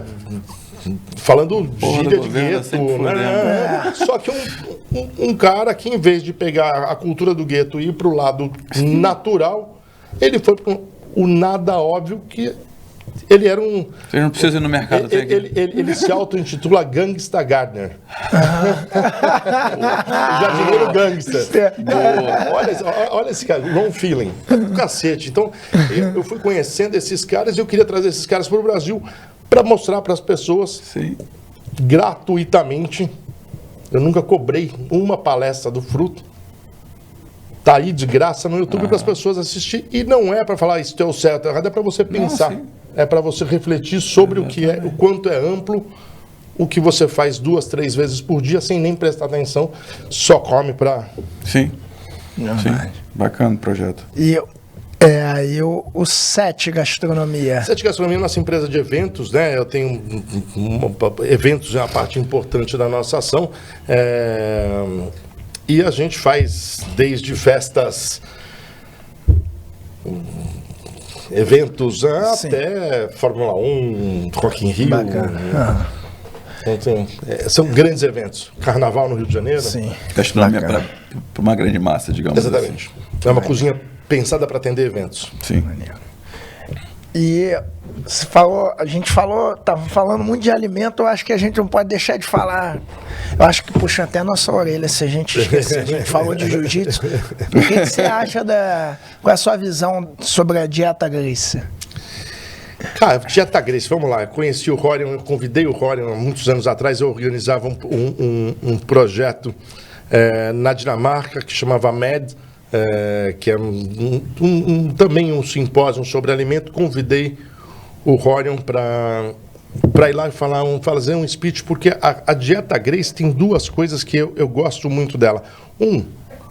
É você fazer uma dieta para estar sempre pronto para sair na porrada. Sim. Ficar sempre leve, alimentado. Exatamente, e leve. Alimentado e leve. E isto é um conceito muito importante. Sim. Quando você vai ao Japão, nas minhas idas para o Japão, eu fiquei uma semana dentro de um mosteiro zen budista. A quantidade de comida, eles acreditam que se você não comer vegetais, se você não comer proteína, se você for mais vegetariano, comer menos quantidade e maior diversidade, é o segredo da longevidade. Então, não é que a diversidade não é da corzinha, que nem o nutricionista fala assim, o prato tem que ser coloridinho. Não. Você tem que ter um arroz, você tem que ter um fermentado, você tem que ter tem um X de mix para compor aquela comida. A gente não pode deixar de lembrar o que é o ato de comer. Nunca. Ele é transformador, ele é edificante, ele é o combustível da sua vida, né? Ele é o que vai te fazer amanhã acordar e ficar bem. A dieta Gracie tem isso e eu gosto muito. Ficar bem. É entender que não estou falando que ela é ótima ou que ela é ruim, mas ela tem uma entrega. A essência dela, que ela o se propõe. Dela. O que ela promete, ela entrega. Sim. Então, dieta Gracie, sim, cara. Sim. Eu nunca pratiquei a dieta Gracie, ok? Mas eu incorporei uma série de coisas. Cozinheiro sofre de estômago ou de coração. O coração tá bom, mas, velho, eu tenho uma gastrite que é violenta. E eu reparei que quando eu comia 2 carboidratos juntos, era mais difícil para mim a digestão. Então, a coisa de não misturar. Você pode comer batata cozida, purê de batata e batata frita? Pode. Pode comer batata frita e feijão? Ou arroz? Melhor não. Eu amo arroz, feijão e farofa. Ok? Falei que é a coisa que eu mais gosto. A priori. Legal. Tá. Eu tendo a comer mais arroz e feijão, apesar de ser um apaixonado por farofa, às vezes, por mandioca. Né? Então, esses são conceitos da dieta que eu realmente trouxe para mim. Sim. Acho que a dieta tem essa... E como promessa e entrega, é isso. Ela não é para você ficar magro, ela não é para você ficar fit, ela não é para você ficar forte, para você ganhar massa, não. Ela é para você ficar funcional. E então, neste ponto... Você falou muito de carboidrato. Aí pegou até um ponto. E docinho, qual é o teu doce preferido? Quase não como doce. Isso é interessante saber. Eu sou formiga. Cara, eu não como doce, não, mas eu sou casado há 25 anos com a Márcia, que ela come doce por mim, por ela, pelos filhos e pelos avós e pelos... Ela come doce por 3 gerações. Assim, a Márcia... E não é que ela fala assim, ela come torta de morango, não, lá come sorvete de 7 Belos. Você fala, cara, isso é ruim, cara. Sorvete de 7 Aí, essa daí sou formiga. Mas eu sou, assim, já tem uns anos que eu não como muito açúcar, eu bebo pouco álcool e vamos falar sério, eu bebo pouco álcool porque se eu beber álcool eu não presto, né? A chance de eu fazer cagada no caminho é boa. Então, exatamente, eu fui trazendo disciplinas. Mas eu tento realmente comer melhor todo dia. Sim. Só que eu viajo o mundo inteiro. Não tem como às vezes. Não dá. Eu não sou a Madre Teresa de Calcutá e nem quero guiar a humanidade para o paraíso. Então, assim, cara, de vez em quando eu estou em aeroporto, estou em avião, ou me chamam para comer, cara, eu vou lá e vou comer. E o importante é a consistência, né? Vamos fazer uma brincadeira aqui. Se manter no trilho. Cada um de nós come 7 sonhos de valsa por semana. Ok? O Buiu é um cara disciplinado, não sei o que, ele come 1 por dia. Eu sou um guloso, cara. Eu como 7 de uma vez só. Quem é que vai ficar gordo? Você. O cara que tem mau hábito. Sim. O hábito faz a transformação. O cara come um sonho de valsa, come um chocolate. O exagero não é tão nocivo assim. Vou falar uma bobagem aqui, pelo amor de Deus, não é. Mas assim, é pior você tomar um pouquinho de álcool todo dia do que um porre por semana. Sim. É verdade. Sim. Para entender isso para o bom e para o ruim. Sim. A gente está usando o lado ruim até agora. Se você comer todo dia melhor, de vez em quando enfia o pé na jaca e tá tudo bem, velho. Não tem problema. Exato. É melhor do que comer mais ou menos bem. Em 2, 3 dias vai estar 0 de novo. E a gente usa muito isso, eu pelo menos uso muito essa análise, fazendo a analogia dessa situação. Galera começa a treinar e quer treinar pra caramba. Eu falo, meu irmão, segura a onda. Eu preciso de você aqui. Esse mês eu vou treinar. Não quero. Porque no mês que vem você não vai estar aqui. Eu não quero. Mantém. Continua aí na tua rotina e mantém o padrão e vambora, cara. Mantém o padrão. Mantém o padrão. A história é essa. Assim, seja consistente, né? Acho que essa é a... E isso aí que você explicou tem tudo a ver exatamente para a questão alimentar. A galera fica, né? É normal ter. O problema é o hábito. Isso aí. O hábito, né, cara? Tudo na vida. Tudo na vida. E consistência. Isso aí. Todo dia fazendo a mesma coisa, você vai ficar melhor. Todo dia praticando, você vai ficar melhor. Todo dia comendo melhor, você vai ficar melhor. Isso aí. Não tem...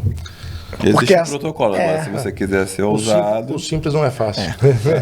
Porque essa resenha aí pega muito aquela questão final de treino. Tô treinando direto, aí o cara, ele vê que ele ficou bem esteticamente, ele tá bem esteticamente, ele tá treinando melhor.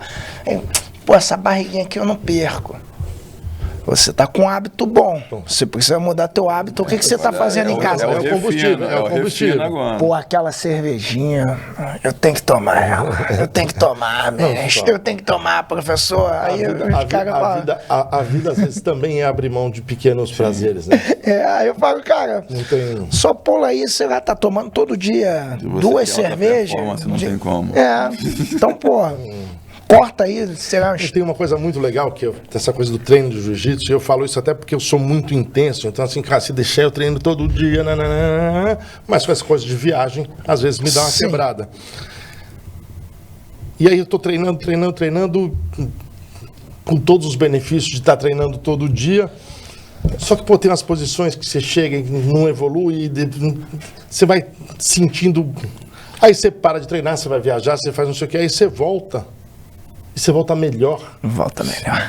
Isso aí. Cara, então, assim, às vezes eu falo isso para as pessoas assim, no jiu-jitsu, na vida, cara, a intensidade, quero fazer, vai, mas tem um momento que você precisa sair, porque senão você vai criar um padrão de erro que vai virar teu estilo. E o teu estilo não vai ser de acertos, vai ser um estilo de erros recorrentes. Exato. Então, eu brinco e falo assim, eu treino jiu-jitsu, sempre treinei muito jiu-jitsu. Eu nunca treinei jiu-jitsu para ser bom. Eu sempre treinei jiu-jitsu para não ser ruim, velho. É lógico. Sempre é lógico. Quem é você uma no reflexão game? ali. Sim. Não. Eu sempre soube que eu não ia ser o melhor cara do jiu-jitsu. Agora, eu amo essa porra. Ruim eu não vou ser, malandro. Ruim não. Se eu amo, ruim eu não vou ser. Sim. Eu vou treinar pra cacete. E o treinar pra cacete, às vezes, era pegar e falar, tá errando tanto isso daqui? Para. Sim. Vai dar uma volta. É isso aí. Tira a cabeça dessa merda e cria um novo padrão pra treinar. Isso aí. Joga no desconforto. Né? Isso aí. Que é muito essa questão aí que você falou. No jiu-jitsu é perceptível quando você toma um padrão de fazer alguma coisa. É aquela questão da leitura no aperto de mão. Às vezes tu quer tanto aquela posição que tu tá botando um letreiro por cá. Tu vai fazer. E tu não consegue enxergar aquilo porque você tá confortável dentro do teu jogo. É isso. E você fala, cara, não tá funcionando, pô, o treino tá uma merda. Tem muito... Toda vez essa resenha, coisa, pô, o treino tá uma merda. Eu falei, vocês têm que parar de ser egoísta, achar que só você tá evoluindo. O teu amigo ali vai ficar amassando ele, vai fazer 10 vezes a posição. E o cara não vai evoluir, ele não vai entender o que você tá fazendo. Tem uma situação que eu passei com o Roger, eu botei ele de meu corner. Eu falei, pô, Roger, meu corner, meu irmão, porra. Aí eu, porra, no meio da luta, um salseiro ferrado, meu irmão. Inclusive foi com o Durim, cara. Meu irmão, a gente, faixa azul, faixa roxa. Meu irmão, Nova União em peso do outro lado. Meu irmão, a gritaria. Parece que ele ia fechar com outro cara na final. E consegui passar por esse cara. Meu irmão, enfim, eu não ouvia nada, eu não entendi. Nem lembrava quem era o Roger Gracie. Aí eu olhava pro o Roger. O Roger também não fala muita coisa. Roger, calma. Aí, enfim, eu saí da luta. Eu falei, pô, Roger, tu não fala porra nenhuma, tu não falou nada. E tu acha que o cara é burro? Tu acha que o cara não vai entender o que eu vou falar? Vou falar o quê? Tu tava indo bem, porra? Aquela tu acha que o cara não vai escutar o que eu falei? Não vai. Eu falei, tem razão. Errado não tá, né? Errado não tá. Mas isso é as situações assim muito boas. Cara, com todo esse crescimento, você falou que mudou exatamente hoje as pessoas hoje vê o padrão da cozinha, né? Vê como um subemprego, hoje já tem cursos de formação. Como é que você vê a formação dessa galera toda? Tem a galera que fica 3, 4 anos ali na faculdade e acha que já sai... Já é o cara. Já é o cara. Eu toda vez eu brinco e falo que os cozinheiros de hoje são as modelos de ontem e os publicitários de anteontem. Né? São profissões que não existiam, que passam a existir e viram mainstream. Sim. E tudo que passa por uma moda tem uma efervescência, mas a tendência eu acho que essa onda já está baixando. Muita gente entendeu que, cara, um bom cozinheiro é um bom faxineiro. Sim. Que a higiene é fundamental para uma comida boa, que a organização é fundamental para um serviço rápido. E aí a garotada entra achando que vai só ficar no bonitinho, ar-condicionado, entra ali, toma, descobre que a vida é sem graça. Muitos saem, outros vão arrumando outros caminhos para se manter ligado Aí vai trabalhar, às vezes uns vão fazer evento, outros vão trabalhar monta uma lanchonete, ou vão trabalhar como intermediário ou produtor de alimento. Não existe só um caminho para o cozinheiro. Né? Uma vez que você entra na faculdade, nem todo mundo vai virar chefe de cozinha. Sim. Mas não quer dizer que os outros não vão encontrar lugares no mercado, e vamos lembrar que é um mercado que conecta 8 milhões de pessoas no mundo. Então você vai falar, tem espaço. Sim. Tem alguns que chegam lá e acham outro caminho. Para quem sonha em fazer o que eu fiz na vida, que é ser um chefe de cozinha de alta performance, de alta cozinha, né? É um sacerdócio. É uma escolha de vida. É uma renúncia também. É uma renúncia. Sim. Então é tenso. É tenso. É como viver de jiu-jitsu, né? Não é somente No ser final, professor. Exatamente. Tem muita coisa envolvida ali. Então, ou ser professor, ou ser competidor, ou ser empresário do jiu-jitsu, não Tem te muita limita. função. A partir do momento que você resolva ser competidor, você vai viver. Você vai ter que pagar o preço para ser. Exatamente. A vida não vai ser só fazer o da 3 tapinhas de vez em quando. É raro, mas acontece bastante, né? Opa! É raro, mas acontece bastante, tem que dar um. Deu? Opa! Me diz, qual é o prato que você ficou mais famoso, que você ganhou mais dinheiro, né? Digamos assim. Bu, eu vou te falar uma coisa, eu não posso reclamar de dinheiro na vida. Ok? Eu não posso reclamar de dinheiro na vida, mas eu preciso ser muito claro, assim, onde eu menos ganhei dinheiro na vida foi cozinhando. Os restaurantes não são... Um bom restaurante, ok? Um bom restaurante funcionando bem, ele vai te dar um bom salário. Você não vai ficar rico com um restaurante. Ok? Não. O restaurante vai te dar um bom padrão de vida. Aí você vai ter que continuar remando. E não é ruim. Ok? E não é ruim. É direitinho, é o caminho que eu escolhi. Então, quando você entra numa profissão para ficar rico, vê quem ficou rico na profissão.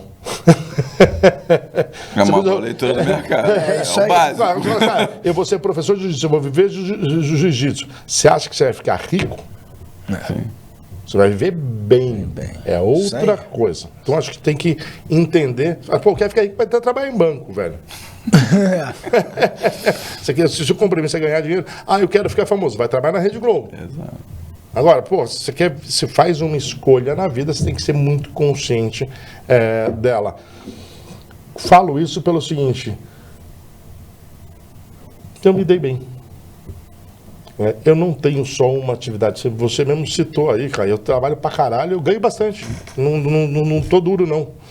Mas, cara, se eu ficar sentado só no meu restaurante, cozinhando, né? Não vai rolar. No máximo, se você fizer tudo direitinho, vai rolar um bom salário. Pô, quer melhorar? Tem que arriscar, tem que empreender, tem que buscar um caminho, tem que atuar em mais de uma frente. Então, dizer assim, eu tenho vários negócios e eles têm que ir bem e eu realmente gasto energia. Pô, trabalha pra caralho? Pô. Eu tive 2 chances de ficar rico na vida. Uma quando eu nasci, outra quando eu casei. Errei as 2, velho. Muito bom. Errei as 2. Eu vou fazer o quê? Falar o quê? Só passei pra acertar, né? Muito bom. Me diz uma coisa. Você teve uma batalha aí contra o câncer. O que isso mudou na sua vida? O aprendizado que você aprendeu? Vamos lá. Acho que assim, quando você recebe a notícia de que você tem um câncer, a primeira coisa que você acha é que você vai morrer, que você tem que fazer o testamento em vida por causa dos filhos, do pai, do avô. Uma palavra que vem com muita coisa. Parece que decretaram tua pena de morte. Sim. Né? Parei, pensei, minha irmã já teve, meu pai já teve. Eu falei, não, estão bem. Sim. Eu falei, não vou não. Aí eu parei e pensei nessa coisa do lado público da vida da gente. Falei, cara, se eu for pra internet e falar, olha, pessoal, eu vou fazer um tratamento de câncer, eu tô aqui abalado. Ninguém vai encomendar a missa de 7º dia, malandro. Tá morto. Os investidores já vão, já vamos arrumar. Põe anúncio de chefe de cozinha que nós estamos precisando. Eu decidi que eu não ia falar nada pra ninguém. Meus filhos só souberam que eu estava indo fazer uma cirurgia para tirar um câncer no dia de fazer a cirurgia. Por quê? Primeiro, a gente não pode ficar se vitimizando. Isso. Cara, vai ser uma vez. Não. Foco. Vai dar ruim? Vai, mas tem saída do outro lado. Isso aí. A diferença do cara bom e do cara ruim é que só o bom passa pela fase ruim. O ruim fica lá, velho. O velho não passa, o ruim não passa. Então eu comecei a pensar nesse tipo de coisa e falei, cara, eu vou esconder de todo mundo, eu não vou falar nada pra ninguém. Não é que eu não quero esta compaixão da internet, ou não sei. Eu não acho que ela faz bem, velho. Mina até a tua energia. Exatamente, né, cara. E põe um peso na doença. Vai colocar num random ali que... Te põe numa espiral ali que não é positiva. Eu falei, cara, eu entrei sozinho nessa, eu vou sair sozinho dessa, vou fazer a cirurgia. Tudo isso para contar o seguinte, que eu fui lá, fiz uma cirurgia de 7 horas, fiz mais de uma cirurgia, mas a primeira, que foi a mais importante, de 7 horas. Saí bem. Tô zerado, velho. Maneiro. No final do dia, eu vou falar pra você, eu sofri muito mais com o Covid do que com o câncer. E, cara, eu tô do caralho, graças a Deus. Sim. Graças a Deus. Então, assim, as batalhas psicológicas, às vezes, são maiores do que as reais. Com certeza. Eu tive a sorte de encarar a doença dessa forma e hoje poder olhar pra ela e falar, velho, eu acho que eu nem tive câncer. Sim. Entrou, saiu, resolveu. Só foi um momento. Eu não fiz dela. Pá, nada disso, velho. Eu não saí na mão com essa porra. 1-0 pra mim. O problema é que 1-0 pra ele vai ser ruim, né? Eu posso ter uns 5 câncer. O dia que ele fizer um, eu tô ganhando. A gente vai tentando, mas a gente sabe que é uma luta. Ele chegou no momento errado. Hoje não. Hoje não. Muito bom. Atala, qual é o que você pode passar para a galera aí que está iniciando o jiu-jitsu, que quer começar? Porque poucas pessoas sabem, eu acho, que você treina, é mais a galera da luta mesmo. Bom, vamos lá. Eu primeiro vou te falar como um amante de jiu-jitsu, ok?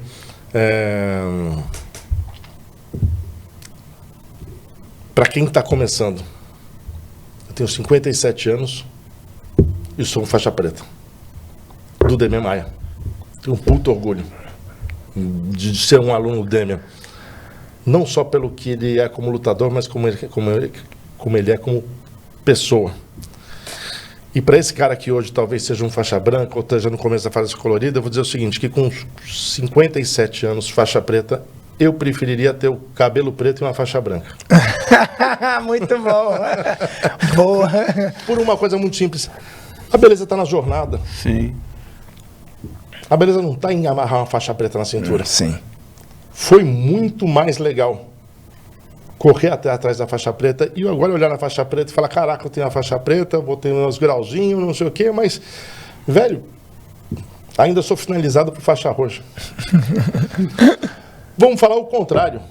Agora vamos falar o seguinte, eu sou um faixa preta com cabelo branco. Isso não vai mudar na minha vida. E se eu deixar entrar na minha mente que eu tenho 57 anos, estou à beira dos 60 anos, e eu vou deixar de treinar, e eu vou deixar de correr, eu vou deixar de fazer as coisas, eu vou ficar velho. Exato. Não é o meu corpo que ficou velho, a minha mente ficou velha antes do meu corpo ficar velho. A idade traz limitações. Sim.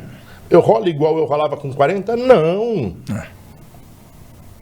Mas eu vou vender caro pra caralho esse pescoço aqui, malandro. Mas essa que é... Eu vou dar um trabalho da porra, malandro. É isso aí.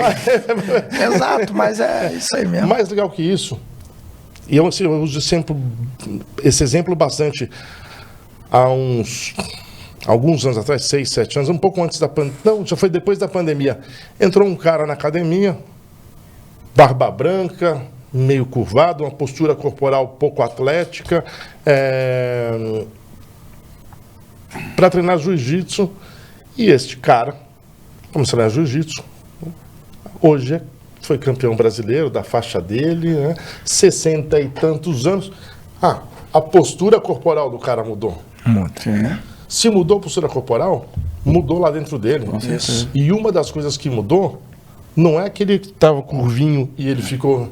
Não, o olhar, a maneira de olhar o mundo. É isso aí.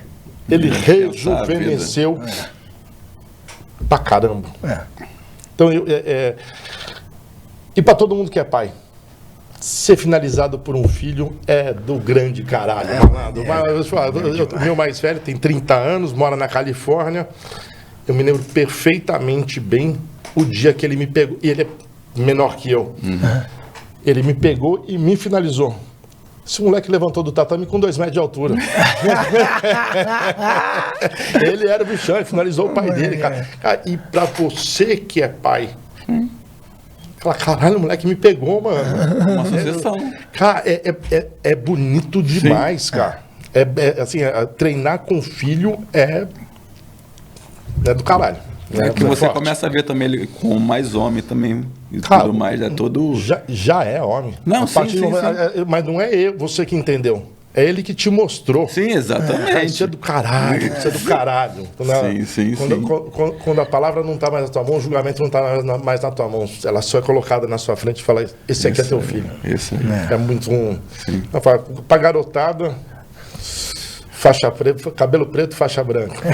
Muito bom. Os velhos que vai atrás da faixa preta porque vale a pena. E para todo pai, cara, chama teu filho para rolar porque é muito bacana. Sim. Tem uma... Eu escutei uma história uma vez, Buiu, que falava do MMA, que era um Mixed Martial Arts, a mistura de 3 de lutas, né? E que ganhou o mundo. Aí o cara foi lá estudar, eu acho que é um filósofo chinês. E ele chegou à conclusão mais boba do mundo. O homem sempre gostou de luta. E sempre foi um entretenimento. Então o MMA faz... Mas essa resposta não satisfez ele. Ele foi entender as 3 lutas básicas. O wrestling, o Muay Thai e o Jiu-Jitsu. Aí ele olhou o wrestling e falou, puxa, atlético, bacana. É uma cultura de gueto nos Estados Unidos, na Rússia, no mundo árabe. Sim. Mas ela nunca explodiu. Ela era de gueto e continua no gueto. O Muay Thai cresceu bastante pelo mundo. Não como luta, mas como preparação física. Exato. Mulheres fazem Muay Thai, né, como preparação física. Faz. O Jiu-Jitsu infestou o mundo inteiro. O que é que fazia o Jiu-Jitsu ser tão aderente a qualquer cultura, a qualquer sociedade? O cara chega à conclusão, vai estudar Jiu-Jitsu e chega à conclusão do seguinte, que o Jiu-Jitsu é a única arte marcial onde a sua mente não registra aquela experiência como um combate e sim como um entretenimento. Porque não tem perigo, não tem dano. Mas você dá 100% o tempo todo. E outra coisa, é divertido. Sim. Não é lesivo. Eu lutei boxe. Assim, entrava, teve muito treino na minha vida que a gente já entrava no chuveiro com o nariz fudido, com a boca dando dor no corpo. Tomei a sova. Cara, você chega ali humilhado, coisa, e fala assim, não, mas eu vou voltar, eu vou tirar isso, né? Amanhã eu devolvo. Cara, do jiu-jitsu, não que isso não aconteça no jiu-jitsu, mas o final do treino de jiu-jitsu, cara, é uma confraternização. É a resenha, velho. É um momento tão importante. Então, isso faz cria do jiu-jitsu uma maneira muito diferente de arte marcial. Então, verdade. Sim. Você falou, você chegou a competir o Mundial de Master. Como é que foi essa... Rapaz, essa jornada. Essa jornada é o seguinte, eu ainda vou competir de novo. Okay? Eu quero fazer um mundial de faixa preta. Maneiro. É legal lutar. Pra caramba. É legal lutar. Pra caramba. E, cara, nesse campeonato, eu tava de faixa marrom, tava todo mundo no ginásio, no ginásio.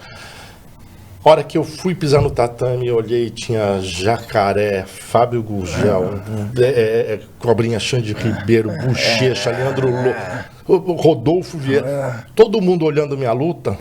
Falei, caralho, fudeu.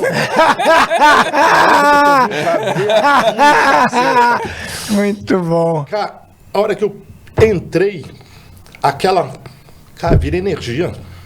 Vira. Aqueles caras estavam ali pra me ver lutar. Isso é maneiro. Cara, eu parei e olhei em volta e falei, caceta. Irado. Olha o que esse jiu-jitsu tá me trazendo. Os caras que eu mais... Estavam ali. Os caras daquele comigo. Universo. Cara, todos ali focados em você. Você faz lá, fiz duas lutas nesse dia.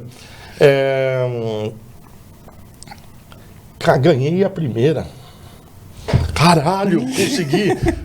Perdi a segunda. Cara, eu vou contar a história pra vocês. Eu lutei com um cara de um Special Force. Um malandro, eu tava batendo num armário de farmácia, malandro. Ali tinha umas prateleiras ali dentro, cara. Tinha um apartamento bolado, malandro. Comecei ganhando a luta e perdi a luta. Por que eu tô contando tão clarinho? Eu perdi a luta porque eu fui fazer o que me falaram para fazer, não o que eu sabia fazer. Você não seguiu o teu. E aí eu entendi o seguinte, eu não perdi essa luta para um cara bolado. Eu não perdi essa luta porque alguém falou alguma coisa para mim. Eu perdi a luta para mim. Isso aí. Por uma coisa muito simples. Eu competi pouco na vida. E quanto mais eu competi, tudo isso que eu falei, desde a beleza de ter uma série de caras ídolos, até o pânico, de falar, caralho, eu vou perder, a luta escapou da minha mão, eu vou ganhar muito mais controle quanto mais eu me expor a essas situações. Exatamente. Eu não perdi pra ninguém, eu perdi pra mim. Pô, eu dei um foi bonito, cara. Eu dei bem, a competição, ela te traz isso, né, cara? Ela te traz isso, né? É aquele momento, você, bum, cara, como é que o cara virou? Pô, perdi o controle. Putz, por que eu perdi o controle? Aí tu começa a estudar e tu vê tua luta, tu fala, pô, perdi aqui, aí ali. Tem uma coisa, né? Uma derrota ensina mais que 10 vitórias. Exatamente. Vê uma coisa. Fato. Eu ganhei essa luta, no dia seguinte eu competi sem pano, era o Vegas Open, categoria adulto. E fiz pódio ainda. É adulto? Sem pano adulto e fiz pódio. Fiquei em terceiro lugar. Maneiro. Porque fui desclassificado, porque cruzei a pé. Lutei com um cara, gente boa, Bernardo, aqui da Gracie Barra do Rio. Que maneiro. Moleque, gente boa demais, cara. Gente boa, lutador. Que maneiro. Bacana pra cacete, fui desclassificado, não tô tirando o mérito dele, não é isso. Ao contrário. Errou no detalhezinho ali. O detalhe tem emoção, que é uma regra. Emoção, enfim. Mas cheguei no pódio, categoria adulto, faixa vitória pra cacete. marrom, sem pano, lutando com o moleque. É legal pra caralho. Sim. É legal pra caralho. E fazer um treininho de jiu-jitsu, fazer uma luta de jiu-jitsu valendo e ganhar, é legal pra cacete. O que você guarda não é a vitória, é a experiência. Exatamente, a medalha é o de menos. A medalha é o de menos. Então, assim, sou mega fã, queria até competir mais. Sim, mas eu ainda sou competidor da outra área lá no Atala, eu vou só agradecer, não vou tomar muito do seu tempo, né? Pô, tem muita resenha aqui, mas não vai faltar oportunidade pra gente. Eu volto aqui amarrado na hora que você quiser. Vai ser um prazer. Por favor, cara. Obrigadíssimo. Tem muita coisa. Eu que agradeço. Imagina. E eu vou falar que Valeu, irmão. Eu vou te falar como paulista. Eu tô hospedado aqui na Barra, no Hotel Hilton. E aí você vai andando pela Barra e fala assim, Praça Família Gracie. Sim. Praça Jingorocano. Sim. Ali do lado do hotel. Do lado do hotel. Sim. Do lado. Caralho, tô no Rio de Janeiro. Tô no Rio de Janeiro, porra. Aí tô aqui com você, caralho. Já deu tempo. Pra não tomar muito do teu tempo, não, agenda... Essa emoção é muito legal. Então, falando isso, fala assim, porra, obrigado, fico amarradão. Tô no lugar referência do jiu-jitsu pro mundo. Vocês abrindo esse espaço pra mim é legal pra caralho. Obrigado. E foi obrigado super você, bacana cara. a sua resenha aqui com a gente. Só agradecer.